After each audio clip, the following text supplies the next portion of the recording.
नमस्कार दोस्तों, स्वागत है आपका। ये हमारा पॉलिटी का 40 नंबर का लेक्चर है और हम हमारी पॉलिटी सीरीज़ का चौथा यूनिट देख रहे थे जिसका नाम था स्टेट गवर्नमेंट।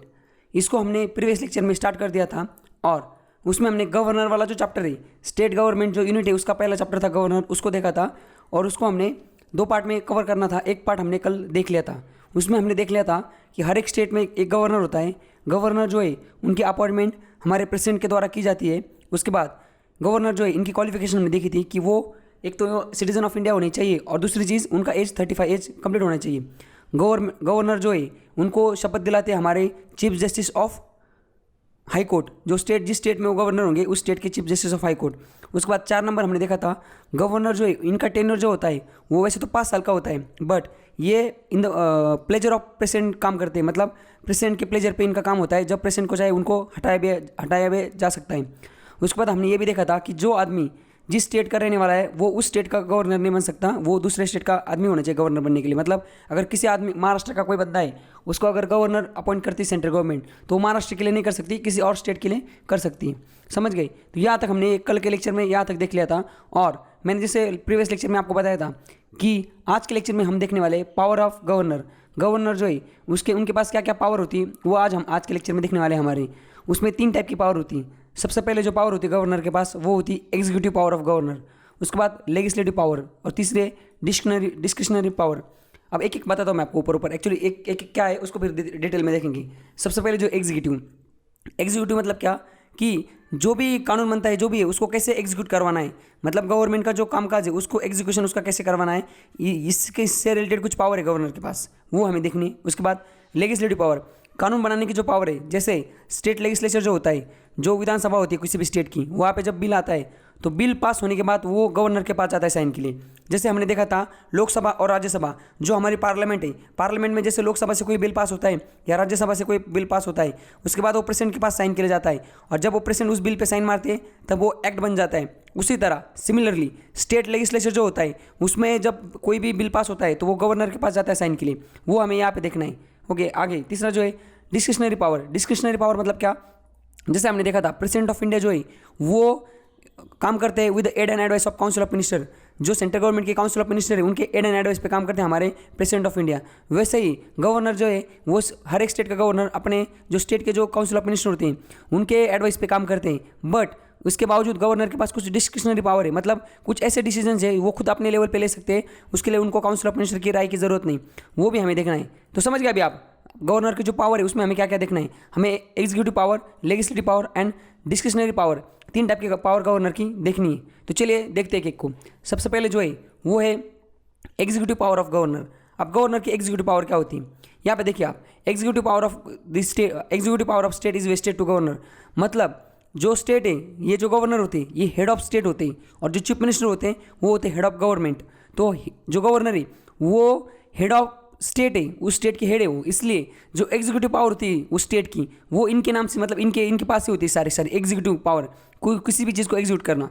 और वो अपनी जो पावर है उसको एक तो डायरेक्टली खुद या कोई ऑफिसर सबॉर्डिनेट रख के, मतलब कुछ बंदों को, कुछ एक्सपर्ट लोगों को या कुछ ऑफिसर को हायर करके उनके द्वारा वो अपना जो पावर है जो उनके पास है एग्जीक्यूटिव पावर किसी भी एक स्टेट की, मतलब किसी भी स्टेट का अगर गवर्नर हो उनके पास उस स्टेट की एग्जीक्यूटिव पावर है, वो खुद एक तो उसको डायरेक्टली काम करवा सकते हैं, उस पावर की एक्सरसाइज करवा सकते हैं, मतलब उस पावर का यूज़ करके काम कर सकते हैं, या वो कि कोई ऑफिसर को अपना सबॉर्डिनेट बना सकते हैं और उनके द्वारा वो सारी चीज़ें करवा सकते हैं। और it has been held that ministers are officer subordinate to him.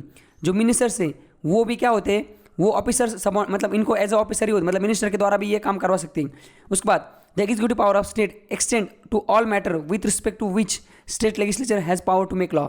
मतलब ये जो गवर्नर है, गवर्नर का जो एग्जीक्यूटिव पावर है वो स्टेट जो लेजिस्लेचर है उसमें कोई भी मैटर हो जिससे मतलब लॉ बनाने का जो पावर है ना, मतलब स्टेट लेजिस्लेचर है उसमें जो भी कानून बनता है वो कानून से रिलेटेड कुछ भी चीज़ें वो सारे जो उसके एग्जीक्यूटिव पावर है ना वो गवर्नर के पास होती है। क्योंकि कोई भी कानून बनता है, कोई भी लॉ बनता है ना, वो फाइनली गवर्नर के पास आता है साइन के लिए।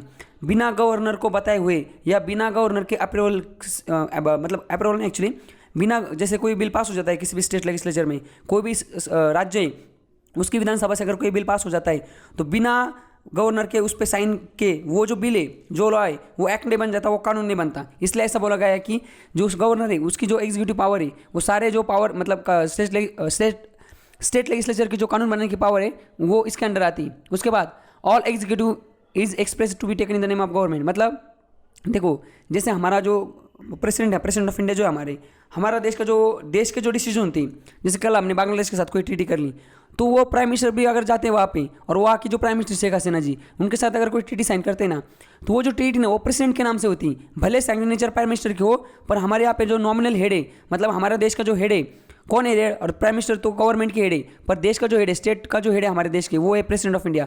तो सारे जो डिसीजन उनके नाम से होते हैं, ऐसा लिखा जाता है on the behalf of president of India, हम ये ट्रीटी साइन करें और उस उधर प्राइम मिनिस्टर साइन मार देते हैं।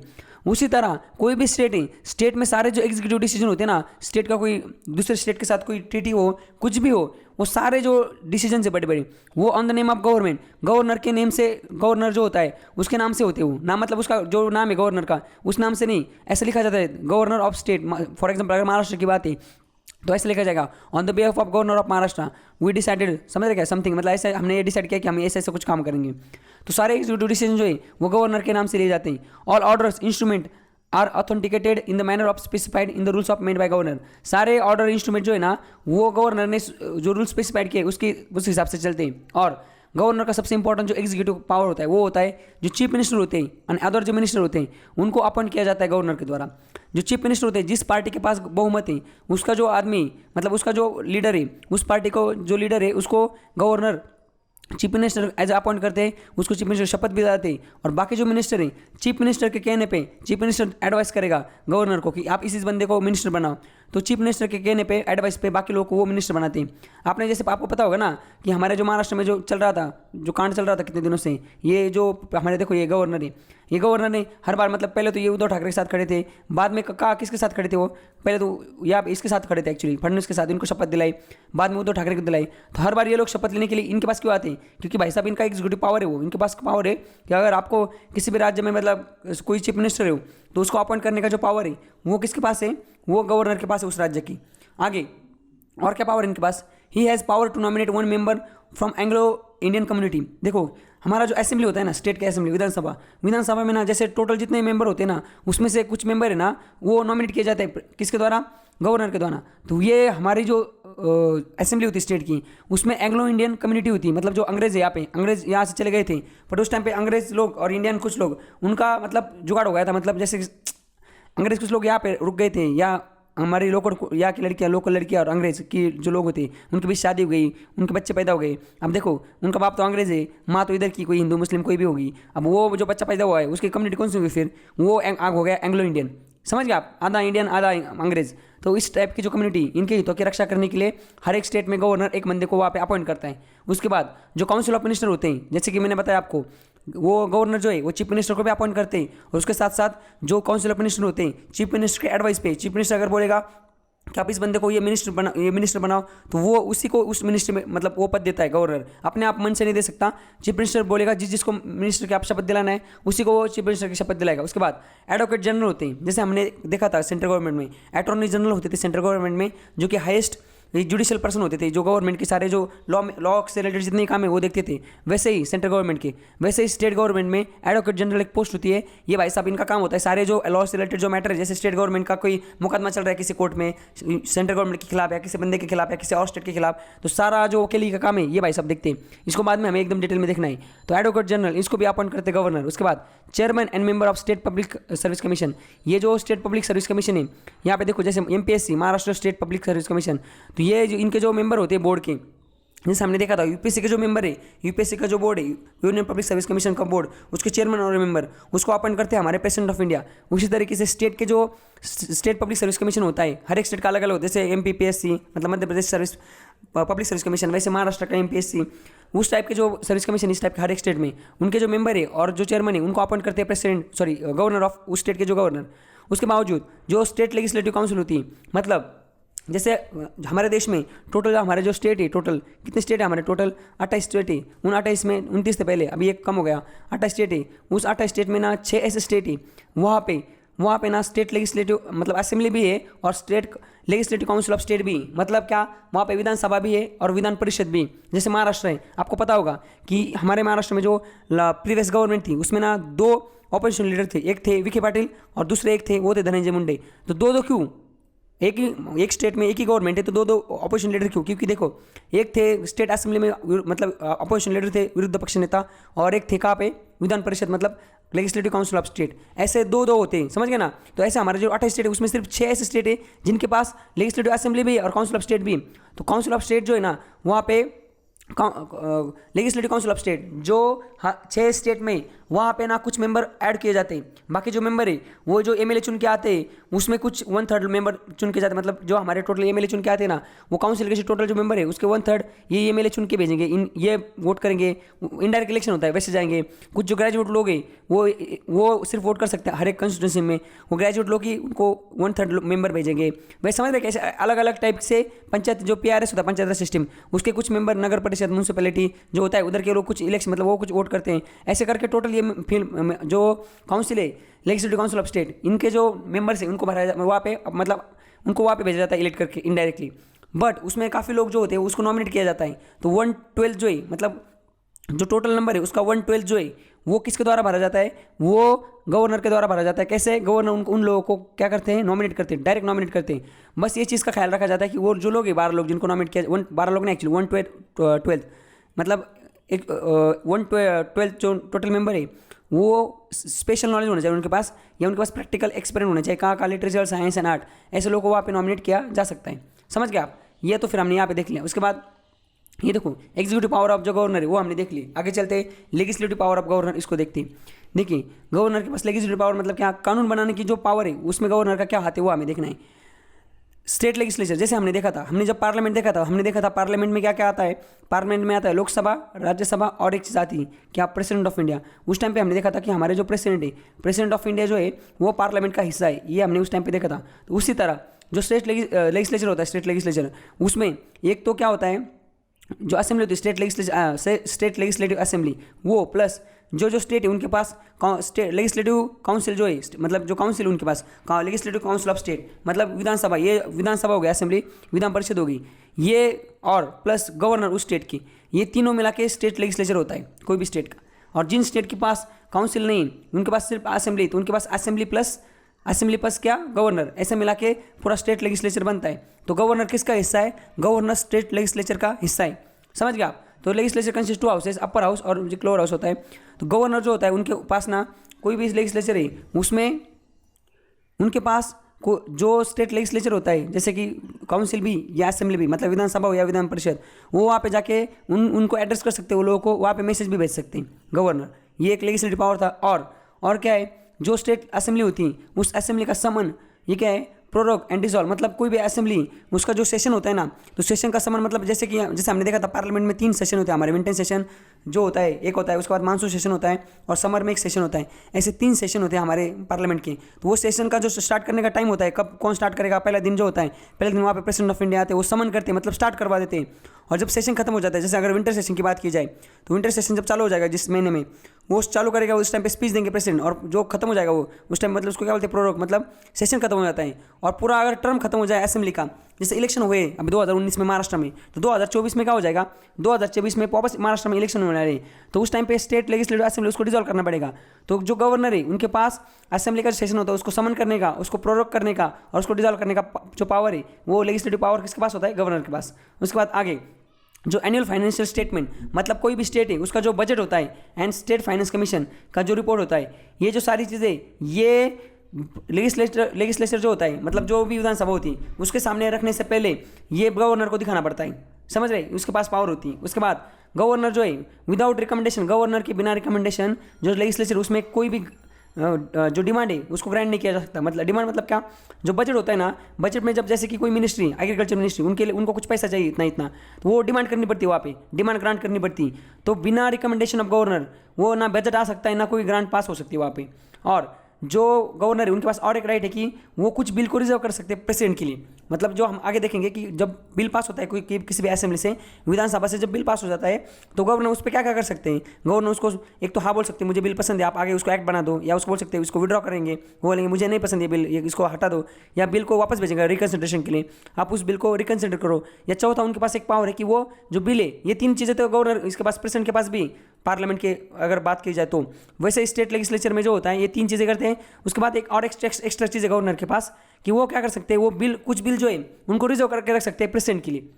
प्रेसिडेंट ऑफ इंडिया जो है हमारे, उनके लिए वो कुछ उस बिल को रिजर्व कर सकते हैं, समझ गए, प्रेसिडेंट के इसके लिए। अब ये जो सारी पावर है ना, लेजिस्लेटिव पावर जो है, लेजिस्लेटिव पावर किसकी, गवर्नर की, उसको ना एक्चुअली हमने यहाँ पे देखो 2 आर्टिकल में देखना है, आर्टिकल 200 और आर्टिकल 201। तो इन 2 आर्टिकल को देखते हैं, उससे और अच्छा समझ जाएगा हमें। जैसे मैंने बताया, जो कोई भी स्टेट लेजिस्लेचर मतलब स्टेट लेजिस्लेचर में जो भी बिल पास होगा, स्टेट की जो विधानसभा है उसमें जो भी बिल पास होगा, वो बिल तब तक एक्ट नहीं बनेगा जब तक गवर्नर के पास जाता नहीं, गवर्नर के पास प्रेजेंट नहीं किया जाता। और गवर्नर उसको एक तो एक्सेप्ट कर सकते हैं या रिजेक्ट भी कर सकते हैं। और मनी बिल छोड़ के बाकी बिल को गवर्नर रिकंसिडरेशन के लिए भी भेज सकते हैं। जैसे ऑर्डिनरी बिल है, उसको गवर्नर बोल सकते हैं इसको वापस से रिकंसिडर करो, आप इसमें कुछ खामे, आप इसको सुधारो। बट अगर मनी बिल होगा, क्योंकि मनी बिल तो इनके परमिशन से ही लाया जाता है, तो मनी बिल अगर कोई होगा तो गवर्नर उस पर कोई उंगली नहीं कर सकते, गवर्नर डायरेक्ट मतलब जो है उसमें कोई इंटरफेयर नहीं कर सकते। गवर्नर को उसको पास ही कर, एक तो उसको एक्सेप्ट करना पड़ेगा या रिजेक्ट करना पड़ेगा। बट मनी बिल छोड़ के बाकी जो बिल है उसको गवर्नर वापस भेज सकते हैं रिकंसिडरेशन के लिए। आगे गवर्नर जो बिल है, जैसे मैंने अभी आप ही बताया आपको, उसको प्रेसिडेंट के लिए भी रिजर्व कर के रख सकते हैं। और when a bill return to legislature by governor it must be repassed to be accepted by governor. मतलब क्या, मस्ट बी, जब कोई बिल है, जैसे कि कोई बिल है वो गवर्नर के पास गया, ऑर्डिनरी बिल है, गवर्नर ने बोला उसको रिकंसिडर करो, एक तो उनको उन्होंने ना एक्सेप्ट किया ना रिजेक्ट किया, बोला रिकंसिडर करो, वापस भेजा लेजिस्लेचर के पास। तो लेजिस्लेचर जो है ना, उसने अगर वापस पास करके भेजा तो गवर्नर को उधर साइन नहीं मारना है, उधर समझ जाता, फिर उधर नाटक नहीं करना है। एक बार रीपास होकर आया तो गवर्नर को मस्ट उस पर साइन करना है, समझ गए आप। ये हमने देख लिया। आगे देखो यहाँ पे जो आर्टिकल 2 है वो क्या बोलता है, देखो एक तो गवर्नर के पास अगर कोई बिल आता है, वो उनको एक तो वो उसको एसेट दे सकते हैं, मतलब बोल सकते हैं हाँ मुझे मंजूरी, उसको एक्ट बना दो, या उसको रिजेक्ट कर सकते हैं, या उसको लेजिस्लेचर को भेज सकते हैं कंसिडरेशन के लिए, या प्रेसिडेंट के पास भेज सकते हैं कंसिडरेशन के लिए। प्रेसिडेंट के पास भेजेंगे, वो प्रेसिडेंट को बोलेंगे भाई साहब आप इसको एक बार कंसिडर करो, ये तो मेरा था, मतलब मेरे इसके ऊपर जा रहा है, थोड़ा सा देर सर से ऊपर जा रहा है, ये थोड़ा ज़्यादा इंपॉर्टेंट है देश के जो भी हो, सिक्योरिटी वगैरह किससे रिलेटेड अगर कोई ऐसा बिल होगा जो किसी स्टेट गवर्नमेंट ने पास कर रही हो, अगर गवर्नर को थोड़ा भी डाउट आता है तो गवर्नर वो बिल भेज सकता है प्रेसिडेंट के पास, प्रेसिडेंट को बोल सकता है कि आप इसको रिकंसिडर करो। समझ गए आप? अब मुझे बताओ, जैसे मैंने बोला ना, हमारा जो 28 स्टेट है उसमें 6 स्टेट ऐसे उनके पास मतलब बाइकम्युनलिज्म है, वहाँ पे विधानसभा भी, विधान परिषद भी, मतलब वहाँ पे स्टेट लेजिस्लेटिव असेंबली भी है, और वहाँ पे जो है लेजिस्लेटिव काउंसिल ऑफ स्टेट भी, 2 चीज़ें। तो अगर ऐसा अगर होगा तो एक तो आपको बिल लोकसभा से भी पास करना पड़ेगा, सॉरी लोकसभा ने, एक्चुअली पार्लियामेंट की बात कर रहा हूँ मैं, पार्लियामेंट नहीं, अगर स्टेट की बात की जाए तो आपको असेंबली से भी पास करना पड़ेगा, काउंसिल ऑफ स्टेट से भी पास करना पड़ेगा, फिर जाएगा गवर्नर के पास, और फिर गवर्नर, ऐसे 3-4 ऑप्शन उनके पास। अगर 6 स्टेट की बात करो और 6 स्टेट छोड़ के बाकी जो स्टेट है वहाँ पे बाइकम्युनलिज्म नहीं, वहाँ पे जो लेजिस्लेचर काउंसिल ऑफ स्टेट नहीं है, तो वहाँ पे सिर्फ असेंबली से बिल पास होगा, डायरेक्ट गवर्नर के पास रहेगा, फिर गवर्नर ये तिकड़मबाजी करेगा वहाँ पे। समझ गए? ये भी हमने देख लिया। आगे क्या बोलता है गवर्नर के पास, देखो अगर गवर्नर है, गवर्नर 3 हमने देखा, नहीं तो वो ऑर्डिनरी बिल है, वो एक तो एक्सेप्ट कर सकता है, या उसको रिजेक्ट कर सकता है, या रिकंसिडरेशन के लिए भेज सकता है का स्टेट असेंबली के पास। अगर वो वापस उसको पास करके भेजते वापस गवर्नर के साइन के लिए, तो गवर्नर को उसको साइन करना पड़ेगा। ये 3 चीज़ें तो हमने देख ली। उसके बावजूद गवर्नर के पास एक चौथी चीज़ जो है, वो कोई भी बिल है उसको कंसिडरेशन के लिए भेज सकता है प्रेसिडेंट के पास। मतलब ये 3 चीज़ें छोड़ के भी गवर्नर के पास एक और एक पावर है कि गवर्नर उस बिल को भेज सकते हैं, फॉरवर्ड कर सकते हैं प्रेसिडेंट के पास, और प्रेसिडेंट को बोल सकते हैं कि आप इस बिल को देख लो एक बार, आप देख लो, आप ही डिसीजन लो इस पर। अगर ऐसा हो जाता है तो क्या होता है, बिल अगर रिजर्व हो जाता है प्रेसिडेंट के लिए तो क्या होता है, ये आर्टिकल 201 में हमें देखना है। देखो, when a bill is reserve by governor for consideration of president, the president shall declare either that he assent to the bill और he withdraw assent in the case of money bill.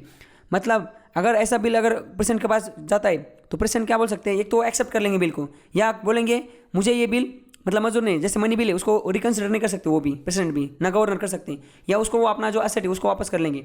और money bill छोड़ के जो बाकी bill है उसको वो return भी कर सकते हैं, बिल फॉर रीपैसेज, मतलब आप उसको वापस पास करके मेरे पास भेजो। और अगर कोई जो विधानसभा है वो असेंबली वो उस बिल को वापस रिपास करके प्रेसिडेंट के पास अगर भेजते हैं, तो देखो the repass bill need not to assisted by the president. मतलब क्या, जैसे हमने देखा ना कि अगर गवर्नर है, अगर गवर्नर के पास कोई बिल आता है, गवर्नर उसको साइन ना मारते वापस भेज देते हैं स्टेट लेजिस्लेचर के पास, और स्टेट लेजिस्लेचर को अगर गवर्नर बोलते हैं कि भाई साहब आप एक काम करो, इसको रिकंसिडर करो, और स्टेट लेजिस्लेचर वापस उसको अगर पास करवा के गवर्नर के पास भेजता है, तो गवर्नर को नखरा करने की जरूरत नहीं, बाद में सेकंड टाइम गवर्नर को उस पर साइन करनी पड़ेगी। बट प्रेसिडेंट के केस में ऐसा नहीं।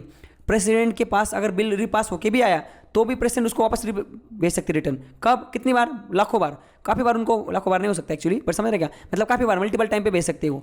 और इसको इसलिए इसको बोला जाता है कि प्रेसिडेंट का जो पावर है स्टेट लेजिस्लेचर को बिलों पे, वो एब्सोल्यूट वेट है उनके भी, मतलब उनके पास एब्सोल्यूट वेट है उसके लिए। और उन प्रेसिडेंट के पास ऐसा कोई टाइम नहीं दिया हुआ कॉन्स्टिट्यूशन में कि उस टाइम में प्रेसिडेंट को डिसीजन लेना ही लेना है, समझ गए आप, ऐसा कोई टाइम मेंशन नहीं। तो इस तरीके से हमने जो पावर ऑफ प्रेसिडेंट है, दूसरा पावर भी देख लिया जिसका नाम है लेजिस्लेटिव पावर ऑफ गवर्नर। अब तीसरा पावर देखते हैं, डिस्क्रिशनरी पावर। अब डिस्क्रिशनरी पावर मतलब क्या, जैसे हमने इससे पहले भी देखा था, मतलब मैंने अभी थोड़ी देर पहले भी आपको बताया, और हमने जो हमारा पार्लियामेंट का जो चैप्टर था या प्रेसिडेंट का चैप्टर, उसमें हमने देखा था कि जो हमारे देश के प्रेसिडेंट है ना, प्रेसिडेंट ऑफ इंडिया, वो कैसे काम करते हैं। वो नॉमिनल हेड है, उनके पास डायरेक्ट पावर नहीं। वो जो काउंसिल ऑफ मिनिस्टर होते हैं, मोदी जी और उनकी जो कैबिनेट होती है, वो जो चीज़ें बताएंगे उनको, वो जैसे डायरेक्शन देंगे वैसे प्रेसिडेंट ऑफ इंडिया काम करेंगे, समझ गए आप। जैसे कि अगर कोई प्रेसिडेंट ऑफ इंडिया ने कोई डिसीजन लिया तो आप समझ लेना कि हमारे जो काउंसिल ऑफ मिनिस्टर है उन्होंने उनको बोला है वो डिसीजन लेने के लिए। उसी तरह जो आर्टिकल 163 जो है वो बोलता है कि जो गवर्नर है वो भी उसी तरह काम करेंगे स्टेट के जो काउंसिल ऑफ मिनिस्टर है स्टेट गवर्नमेंट के, उनकी एड एंड एडवाइस पर, समझ रहे हैं आप। जैसे प्रेसिडेंट हमारे मोदी जी के जो काउंसिल ऑफ मिनिस्टर उनके एडवाइस पे काम करते हैं, वैसे गवर्नर भी नॉमिनल है, वो भी उस तरीके से जो काउंसिल ऑफ मिनिस्टर उनके एड एंड एडवाइस पे काम करेंगे। बट यहाँ पे इनके पास ना कुछ डिस्क्रिशनरी पावर है, मतलब कुछ ऐसे केसेस है उसमें ये बिना उनको पूछे भी डायरेक्ट डिसीजन ले सकते हैं, बिना काउंसिल ऑफ मिनिस्टर की राय लेते हुए भी ये डिसीजन ले सकते हैं। ऐसी जो पावर है इनके पास, इसको बोला जाता है डिस्क्रिशनरी पावर। डिस्क्रिशनरी पावर मतलब क्या, इनके पास डायरेक्ट खुद डिसीजन ले सकते हैं बिना कंसल्ट किए हुए काउंसिल ऑफ मिनिस्टर के, समझ गए आप। देखो, there shall be council of minister with the chief of minister head advice, मतलब ऐसा बोला गया कि एक वहाँ पे, मतलब किसी भी हर एक स्टेट है उसमें काउंसिल ऑफ मिनिस्टर होंगे जो चीफ मिनिस्टर की अध्यक्षता में काम करेंगे और वो एड एंड एडवाइस करेंगे गवर्नर को, और उससे सबसे गवर्नर काम करेंगे। बट एक्सेप्ट क्या कि कॉन्स्टिट्यूशन ने कुछ ऐसी चीज़ें हैं, कुछ ऐसे पावर्स दिए हुए हैं जहाँ पे जो गवर्नर है उसको डिस्क्रिशनरी पावर लेना है, वो चीज़ें छोड़ के ये एड एंड एडवाइस पे काम करेंगे। और वो जो चीज़ें देखो, if any question arises whether the matter is in, मतलब अगर ऐसा कोई क्वेश्चन आता है, जब ऐसा मतलब कोई क्वेश्चन प्रेजेंट, मतलब जो क्वेश्चन है वो क्रिएट हो जाता है कि अब यहाँ पे डिसीजन कैसे लिया जाएगा, काउंसिल ऑफ जो मिनिस्टर उनकी एड एंड एडवाइस पे लिया जाएगा या गवर्नर अपनी डिस्क्रिशन पावर यूज़ कर सकते हैं। तो कॉन्स्टिट्यूशन में जैसे कॉन्स्टिट्यूशन ऐसे बोला है कि गवर्नर जो है अपनी डिस्क्रिशन पावर यूज़ करके डायरेक्ट वो डिसीजन ले सकते हैं और वो डिसीजन फाइनल होगा, समझ गए। और वो जो डिसीजन है उसको क्वेश्चन ऑन दैट ग्राउंड, मतलब उस डिसीजन पे कोई भी क्वेश्चन नहीं उठा सकता क्योंकि वो कॉन्स्टिट्यूशन ने उनको डिस्क्रिशनरी पावर दी, समझ गए आप। देखो यहाँ पे question whether any and if so what advice was tendered bye minister, मतलब ये मैटर नहीं करता कि ये मिनिस्टर की एडवाइस थी या नहीं, और वो चीज़ किसी भी कोर्ट में इंक्वायरी उसकी होगी नहीं। मतलब जो गवर्नर के पास जो डिस्क्रिशनरी पावर है उस डिस्क्रिशनरी पावर को यूज़ करके गवर्नर डिसीजन लेता है तो गवर्नर का जो डिसीजन है वो डायरेक्ट माना जाएगा, वो किसी भी कोर्ट में उसको मतलब पूछा नहीं जाएगा कि गवर्नर जी को कि आपने ये डिसीजन क्यों लिया, क्या हुआ, समझ गए। और ऐसा जो आर्टिकल 163 है ये बोलता है कि जो काउंसिल ऑफ मिनिस्टर उनके एड एंड एडवाइस पे गवर्नर काम करेंगे, पर कुछ ऐसी सिचुएशन है जहाँ पे without aid and advice governor काम कर सकते हैं, तो वो सिचुएशन क्या है वो हमें देखना है, समझ गए आप। देखो यहाँ पे दो चीज़ें यहाँ पे लिखी हुई, क्या, two type of such a situation. पहला क्या है, circumstances thrown up in the functioning and process of legislative democracy, मतलब जो लेजिस्लेचर है, लेजिस्लेटिव डेमोक्रेसी जो है उसमें कुछ सरकमस्टेंसेस आएंगे, कहाँ पे, functioning and process of legislative democracy. इनकी लेजिस्लेटिव डेमोक्रेसी के फंक्शनिंग और प्रोसेस में अगर कुछ सरकमस्टेंसेस आते हैं वहाँ पे गवर्नर अपनी डिस्क्रिशन पावर यूज़ कर सकते हैं। और कुछ कॉन्स्टिट्यूशन ने कन्फर किया, मतलब कॉन्स्टिट्यूशन ने कुछ पावर दी डायरेक्टली, वो दो चीज़ों में गवर्नर अपने लेजिस्लेटिव पावर को डिस्क्रिशनरी पावर को यूज़ कर सकते हैं। अब देखो यहाँ पे लिखा है the first class of following situation mention, ये जो सिचुएशन है यहाँ पे सरकारी कमीशन में भी ये रिपोर्ट में ये सिचुएशन मेंशन थी। इस केस में जो गवर्नर है वो अपनी डिस्क्रिशनरी पावर को यूज़ कर सकता है। जैसे चूजिंग ऑफ चीफ मिनिस्टर, देखो चूजिंग ऑफ चीफ मिनिस्टर मैं आपको बताता हूँ, महाराष्ट्र का एग्जांपल देता हूँ। महाराष्ट्र में क्या हुआ था, जैसे मैंने अभी देखो ये एग्जांपल आपको मैं 50 बार देखे हो चुका है। महाराष्ट्र में 280 सीटें असेंबली की, उसमें बीजेपी के पास आ गए थे 105 सीट, वो जीत गए थे। शिवसेना के पास लगभग 60, ये जो एनसीपी इनके पास अप्रोक्सीमेटली 60 और इनको पास अप्रोक्सीमेटली 50 कांग्रेस के पास। अब क्या हुआ था, ये दोनों साथ में लड़े थे, कौन, शिवसेना और बीजेपी, इन दोनों के मिलकर 165 हो रहे थे गवर्नमेंट बनाने के लिए, इनके इतने मेंबर हो रहे थे। और 288 मतलब यहाँ पे गवर्नमेंट बनाने के लिए कितना चाहिए आपको, गवर्नमेंट बनाने के लिए आपको 145 चाहिए, 145 चाहिए आपको। तो बीजेपी और शिवसेना इन दोनों को मिला के 165 हो रहे थे। इसका मतलब इनकी आसानी से गवर्नमेंट बन सकती थी। बट मैटर क्या हुआ है, चीफ मिनिस्टर के पोस्ट के चक्कर में आके इन दोनों का झगड़ा हो गया। अब ये भाई सब जो इनके साथ 165 पे थे ना, गवर्नमेंट बनाने की हैसियत रखते थे, इन्होंने इनको टच्चू दे दिया और ये इनके साथ आ गए, इन दोनों के साथ। अब कितना हो गया, 60-60 और ये 120 और 50 100 कितना हो गया, 170 हो गया। अब ये इन्होंने इनको डच्चू दे दिया, किसने, कांग्रेस वालों ने, सॉरी शिवसेना वालों ने बीजेपी को, और वो कांग्रेस और इनसे के साथ मिल गए। अब इनका कितना 170 हो गया, चाहिए कितना 145। तो इन तीनों ने मिला के गवर्नमेंट बनाने की सोच ली, और ये हमारे गवर्नर के पास गए और इन्होंने वो गवर्नर को बोला कि गवर्नर साहब जी देखो, आपको जो पता था कि बीजेपी और शिवसेना गवर्नमेंट बनाने वाली, पर इनके साथ सहमति नहीं, अभी फिलहाल शिवसेना हमारे साथ है, हमारे पास मतलब बहुमत भी है और हम गवर्नमेंट बनाना चाहते हैं। तो वो जो हमारे जो गवर्नर है उन्होंने बोला चलो कोई बात नहीं, आप आ जाओ और आप परसों आप शपथ ले लो और हम फिर गवर्नमेंट बनाएंगे। ऐसी बात चल रही थी। बीच में क्या हो गया पता है क्या, अचानक से सुबह हमने न्यूज़ देखी कि ये जो अजित पवार है और वो जो उद्धव ठाकरे, उन दोनों ने मिलकर शपथ ले ली। अब अजित पवार ने गवर्नर को बोला ये जो एनसीपी की 60 लोग हैं ना, एनसीपी की, उसमें से काफ़ी लोग 50 लोग मेरे साथ हैं और इनके पास 105 है, 50 फिर हम 145 हमारा क्रॉस हो चुका है। अब वो जो गवर्नर है उनको पूछा ही नहीं कि आप मुझे कागज़ दिखाओ या कोई जो भी हो कि आप कैसे ऐसे बोल सकते हो कि आपके पास इतनी मेजोरिटी। तो गवर्नर ने क्या कर दिया, इन्होंने बोला था ना तीनों ने मिलके कि भाई साहब हमारे पास मेजोरिटी, हमें आप गवर्नमेंट बनाने का चांस दे दो। गवर्नर इनको भी बोला, उसके बावजूद गवर्नर ने इनको शपथ दिला दी डायरेक्ट, अजित पवार। और तो यहाँ पे इन्होंने ना कॉन्स्टिट्यूशन को वायलेट कर दिया, ऐसा काफ़ी लोगों का मानना है, बट कॉन्स्टिट्यूशन को उन्होंने वायलेट नहीं किया। उन्होंने ना क्या किया, उन्होंने अपनी डिस्क्रिशनरी पावर यूज़ की। तो कॉन्स्टिट्यूशन में ऐसा लिखा गया है, डिस्क्रिशनरी पावर जो है गवर्नर की, उसमें लिखा हुआ है कि किस आदमी को चीफ मिनिस्टर बनाना है, ये चीज़ जो है वो गवर्नर के पास है। मतलब कौन सी पार्टी को पहले बुलाना है। अगर ऐसा हो जाता है कल जैसे कि 100 मतलब किसी भी स्टेट में अगर 100 सीटें, ये मिले की सीटें, और किस पार्टी के पास ना कितने 70 लोग किसी पार्टी के पास चुन के आए, 70 लोग किसी पार्टी के चुन के आए, और किसी पार्टी के पास 30 ही चुन के आए। फिर भी अगर ये गवर्नर के पास जाते कि हमें गवर्नमेंट बनानी, तो गवर्नर को पता है 30 में तो गवर्नमेंट बन नहीं सकती, उसको तो 51 चाहिए आपको। 100 में अगर 100 सीट है टोटल, तो आपको 51 सीट चाहिए और तभी आप गवर्नमेंट बना सकते हो। बट ये फिर भी जाते, और गवर्नर अगर इनको फेवर करता है, जैसे सेंट्रल गवर्नमेंट गवर्नर को चुनती ना, और ये जो चुन के इनकी ये जो पार्टी जैसे बीजेपी, ये सेंट्रल गवर्नमेंट में इनके 30 लोग चुन के आए, और फॉर एग्जाम्पल ये कांग्रेस या दूसरी पार्टी इनके 70 आ गए, फिर भी अगर गवर्नर इनको फेवर करता है, अगर आपके मन में क्वेश्चन आता है तो ऐसा होगा, गवर्नर तो हर बार जो सेंट्रल गवर्नमेंट की जो पार्टी उसी को सपोर्ट करेगा, क्योंकि वो उस पार्टी से बिलोंग करता है। देखो इन 30 को भी बुलाता है पहले, सबसे पहले बुलाता है गवर्नमेंट की। अब भाई साहब बाद में तो मेजोरिटी प्रूव करनी पड़ेगी ना, उस टाइम पे क्या तोते लगने नहीं जाएंगे। इनको बुलाया भी, चीफ मिनिस्टर की शपथ भी ले ली, पर बाद में मेजोरिटी कहाँ प्रूव कर पाएंगे, ये तो बेइज्जती हो जाएंगी। इसलिए हर बार गवर्नर जो होते हैं वो उन्हीं को बुलाते हैं। मतलब अभी तो ऐसा चलता आ रहा है जिनके पास मेजोरिटी हो। पर महाराष्ट्र में कांड हो गया, महाराष्ट्र में क्या हो गया, गवर्नर ने क्या कर दिया, दूसरी पार्टी को बुला लिया। फिर क्या हो गया, ये कांग्रेस के कितने, ये कांग्रेस के लगभग 50, ये एनसीपी के 60 और ये शिवसेना के 60, इन तीनों ने क्या कर दिया पता है क्या, इन तीनों ने दूसरे दिन एक पार्टी रख दी और वहाँ पे सबको बुला लिया। उन्होंने लगभग वहाँ पे 167 मेंबर को बुला लिया और बोला ये लोग हमारे साथ अभी यहाँ पे खड़े चुन के आए हुए, और आपने जो शपथ दिलाई किसको, फडणवीस को, जो हमारे पहले फॉर्मर चीफ मिनिस्टर थे, और अजित पवार को, अब आपने किस भी आपने उनको शपथ दिलाई। फिर बाद में शर्म के मारे दूसरे दिन वो जो फडणवीस और अजित पवार, उन दोनों ने रिजाइन मार दिया।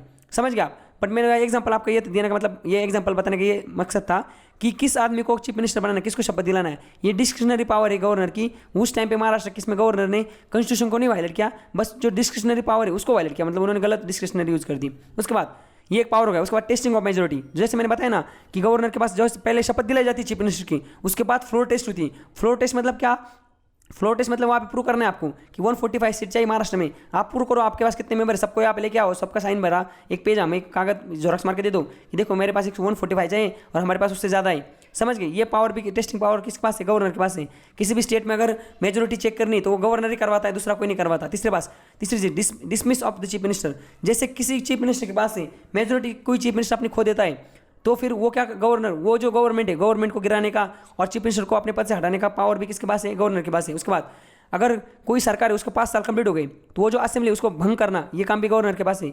या कोई गवर्नर है, गवर्नमेंट है, उनका वो बहुमत अपना खो देती है और अपोजिशन में भी ऐसी कोई गवर्नमेंट नहीं, मतलब बाकी जो अपोजिशन है उनके पास भी बहुमत नहीं, ऐसे केस में वो असेंबली को भंग कर देना, डिसॉल्व कर देना, ये काम भी किसके पास है, गवर्नर के पास है। उसके बाद जो प्रेसिडेंट रूल होता है, राष्ट्रपति लागू जो होता है किसी भी स्टेट में, आर्टिकल 356 के अंदर, इसको भी प्रेसिडेंट को गवर्नर ही बताता है कि भाई साहब आप एक काम, डिस्क्रिशनरी पावर है, गवर्नर बोलता है कि ये स्टेट में काम सही चल रहा है, आप यहाँ पे प्रेसिडेंट रूल लगा दो। उसके बाद जो प्रेसिडेंट के लिए, तो हमने पहले देख लिया, जो कोई बिल होते हैं वो रिजर्व करते हैं आर्टिकल 200 में, गवर्नर प्रेसिडेंट के या इसके लिए कंसिडरेशन के लिए। तो ये भी इनका डिस्क्रिशनरी पावर है, किस बिल को करना है किस बिल को नहीं करना है, ये इनके मन मतलब, डिस्क्रिशनरी मतलब क्या, मन के हिसाब से अपने। और जो रिटर्न बिल जो है, रिटर्न पैसेज के लिए रिटर्न करना, ये काम भी इनका डिस्क्रिशनरी पावर के अंदर आता है। समझ गया। तो इस तरीके से हमने ये जो गवर्नर की पावर्स थी कौन सी, एक तो हमने देखी एग्जीक्यूटिव पावर ऑफ गवर्नर, उसके बाद लेजिस्लेटिव पावर ऑफ गवर्नर, और तीसरी कौन सी, डिस्क्रिशनरी पावर ऑफ गवर्नमेंट। तो इस तरीके से हमने ये जो हमारा चैप्टर था कौन सा वाला, जो पहला चैप्टर था गवर्नर का, हम देख रहे चौथा हमारा यूनिट स्टेट गवर्नमेंट पॉलिटी का, उसमें जो पहला चैप्टर था गवर्नर का, उसको हमने एकदम सही से देख लिया। उसमें हमने कल के लेक्चर में देखा था गवर्नर जो है हर एक स्टेट में गवर्नर को अपॉइंट किया जाता है प्रेसिडेंट द्वारा। उनका जो कार्यकाल होता है वो 5 साल का होता है, पर वो प्लेजर ऑफ प्रेसिडेंट काम करते हैं, मतलब इनको कभी भी हटाया जा सकता है अपने पद से।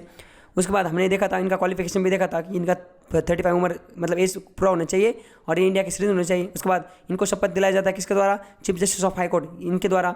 उसके बाद हमने ये भी देखा कि जो गवर्नर होते हैं उनके पास जो पावर होती है 3 टाइप की पावर होती है, एक तो एग्जीक्यूटिव, उसके बाद लेजिस्लेटिव और तीसरी जो थी वो थी डिस्क्रिशनरी पावर।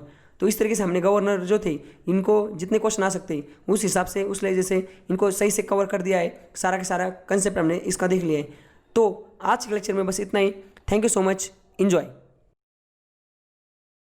ऐसे और वीडियो के लिए चैनल को सब्सक्राइब कीजिए और साइड में दी हुई बेल को प्रेस कीजिए।